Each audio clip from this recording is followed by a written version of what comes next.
தலைவர் ரஜினி சினிமாவில் என்ட்ரி ஆன போது எம்ஜிஆரும் சிவாஜியும் பெரிய நடிகர்கள். கமல் வளர்ந்து கொண்டிருக்கிறார். அப்போது தான் ஒரு கேரக்டரில் அறிமுகமான ரஜினி பின்னர் வில்லன், இரண்டாவது நாயகன் என நடித்து வந்தார். தமிழ் மட்டுமின்றி தெலுங்கு, கன்னட படங்களிலும் நடித்தார். மேலும் அவர் பெங்களூரிலிருந்து சென்னைக்கு நடிக்க வந்தபோது சிவாஜியை பற்றி நன்றாக தெரிந்து வைத்திருக்கிறார். அவர்கள் நடித்த பல படங்களை பார்த்து நடிப்பில் தன்னை வளர்த்து கொண்டு வந்துள்ளார். பின்னர் தான் எம்ஜிஆரை பற்றி தெரிந்திருக்கிறார். தமிழ் சினிமாவில் 2 ஜாம்பவான் நடிகர்களின் அனைத்து படங்கள் பற்றியும் அறிந்த ரஜினி, சிவாஜி தனது நடிப்பு குருவாக நினைத்து நடித்து வந்துள்ளார். அதே சமயம் எம்ஜிஆர் ஆக்ஷன் அவரை வெகுவாக கவர்ந்து வந்துள்ளது. அந்த சமயத்தில் மலைக்கல்லன், அலிபாபாவும் 40 திருடர்களும் போன்ற படங்கள் எம்ஜிஆர் படங்கள் ஆக்ஷன் கதைகளில் உருவாகின. அதனால் ஆக்ஷனை எம்ஜிஆர் படங்களில் பார்த்து பார்த்து தன்னை வளர்த்து கொண்டு வந்திருக்கிறார் ரஜினி.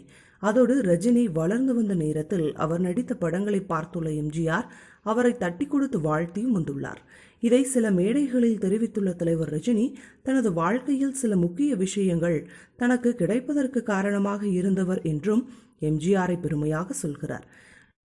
அது குறித்து ரஜினி கூறுகையில், நான் சென்னை விஜய ஹாஸ்பிட்டலில் நர்வஸ் பிரேக் டவுனுக்காக சிகிச்சை பெற்றேன்.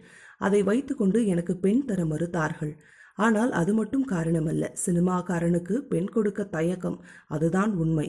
அப்போது இந்த விஷயத்தை கேள்விப்பட்ட எம்ஜிஆர் சார், ரஜினி நல்ல பையன், நம்பி கொடுங்க, உங்க பொண்ணை நல்லா வச்சுப்பான் என்று சொல்லி இருக்கிறார். அவர் வார்த்தையை நம்பித்தான் எனக்கு பெண் கொடுத்தார்கள். அதன் பிறகுதான் எனக்கும் எனது மனைவி லதாவிற்கும் திருமணம் நடைபெற்றது. அதோடு ஸ்ரீ ராகவேந்திரா கல்யாண மண்டபம் இடத்தை வாங்கிய போது ஒரு நபர் அதில் கல்யாணம் மண்டபம் கட்ட விடாமல் வழக்கு தொடர்ந்து தடுத்து வந்தார்.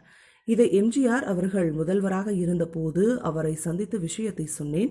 அப்போது ஒரு நாள் எம்ஜிஆர் அலுவலகத்திலிருந்து எனக்கு ஃபோன் செய்து, ஐயா உங்களை வர சொன்னார் என்று சொன்னார்கள். உடனே சென்றேன். அப்போது எனக்கு பிரச்சனை கொடுத்து வந்த அந்த நபர் அங்கே கை கட்டி உட்கார்ந்திருந்தார். அப்போது அந்த இடத்திலேயே ராகவேந்திரா கல்யாண மண்டப இடத்திற்கான பிரச்சனை பேசி தீர்த்து வைத்து அனுப்பினார் எம்ஜிஆர். அந்த அளவுக்கு எனக்கு நன்மை செய்தவர் புரட்சி தலைவர் எம்ஜிஆர். இந்த விஷயத்தை நான் அவரது விசுவாசிகளை என் பக்கம் இழுக்க வேண்டும் என்பதற்காக சொல்லவில்லை. அவர் எனக்கு செய்த நன்மைகளை மற்றவர்கள் தெரிந்து கொள்ள வேண்டும் என்பதற்காக சொல்கிறேன்.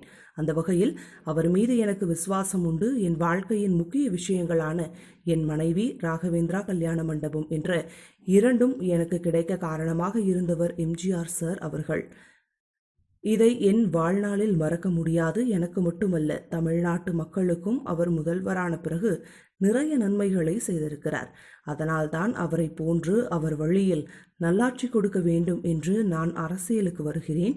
அதனால் எனது அரசியலும் ஆட்சிக்கு வந்த பிறகு செய்யும் செயல்பாடுகளும் எம்ஜிஆரை முன்னிறுத்தி அவர் வழியில்தான் இருக்கும் என்கிறார் தலைவர் ரஜினிகாந்த். இந்த செய்தியை பற்றிய உங்களது கருத்துக்களை கமெண்ட் பண்ணுங்க. செய்திகள் பிடிச்சிருந்தா லைக் பண்ணுங்க, ஷேர் பண்ணுங்க. அப்படியே நம்ம சேனலை மறக்காம சப்ஸ்கிரைப் பண்ணுங்க. தேங்க்யூ.